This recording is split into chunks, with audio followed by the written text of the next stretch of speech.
All right, guys, quick explanation. So this is an action pistol. It takes 15 BBs, 430 FPS. I think the model number is 430 or 426. It's a Daisy action pistol. I really like it. I was shooting in the shop yesterday when it arrived. This is a gearhead motor, and it doesn't have a common application, so I can't say it's off of like a Power Wheels Jeep or something. But it does have a worm gear, so it has pretty substantial gear reduction, about 50 to 1. It's 200 RPM at the output shaft, so the firing rate of the gun obviously would be 200 RPM. Now this will need, if we look at it, you know what, let me do it this way. So this will need an eccentric cam that engages the trigger and disengages the trigger. So if you picture a lobe, an odd-shaped lobe rotating on that shaft, it would push the trigger back and it would also let it release forward, so the mechanism can re-engage. So 200 rounds a minute holding the momentary switch down. If you just tap the momentary switch, nothing will perhaps happen. But anything more than a tap, you're going to get 1 to 3 rounds because you're looking at 3.2-ish rounds per second. So it'll dump the mag pretty quick, but there might be a way to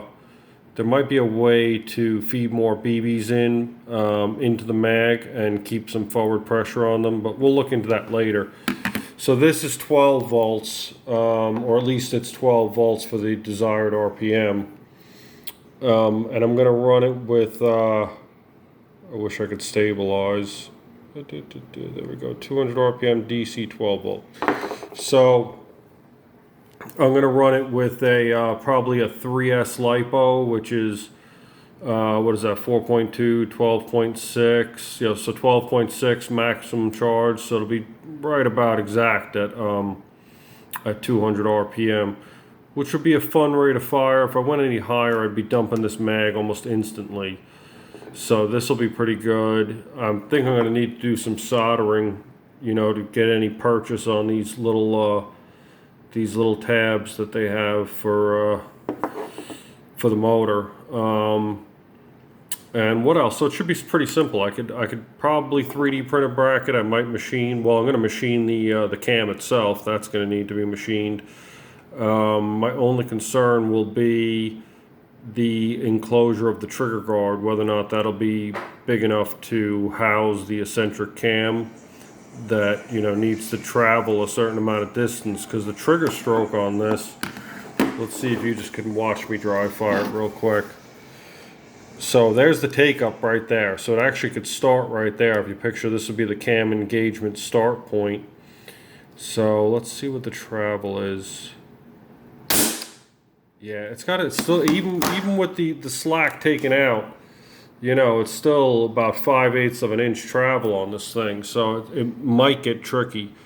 But anyway, this experiment could lead into other fun stuff, maybe big bores with electronic motors and stuff. And the other thing is, if you look at gas consumption, another side note is that I might, run a HPA adapter into here and run it off air once I get it up and running. But for now, we're going to run CO2. But as a side note, one of the benefits when you start introducing other forms of energy, in this case electricity, is that you're saving gas. Because let's say we were going to make this thing 200 rounds a minute using a gas blowback system, we'd be wasting a certain amount of the CO2, and the cooling that causes the valve lock from firing CO2 faster would become a factor. So, it's a slippery slope with efficiency. But anyway, I just wanted to give a basic overview of what the plan is. I did a short on it, and I would say it might confuse people. But this motor should have a tremendous amount of torque, even though it looks tiny and, the gearhead looks bigger than the motor. It is actually. But the reduction, it's a 370 motor. All right, I just saw on the print on the side, it's not even a 570. Yeah, it's hard to see, but it's a 370 motor, so it's a step down from a 570. I hope it has enough torque to pull the trigger. I'm pretty confident it does. And I'll be testing that within the next 36 hours. I just got to I just got to mount up, you know, a bracket system.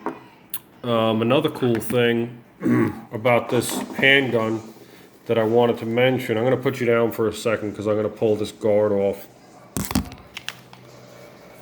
Let's see. There we go.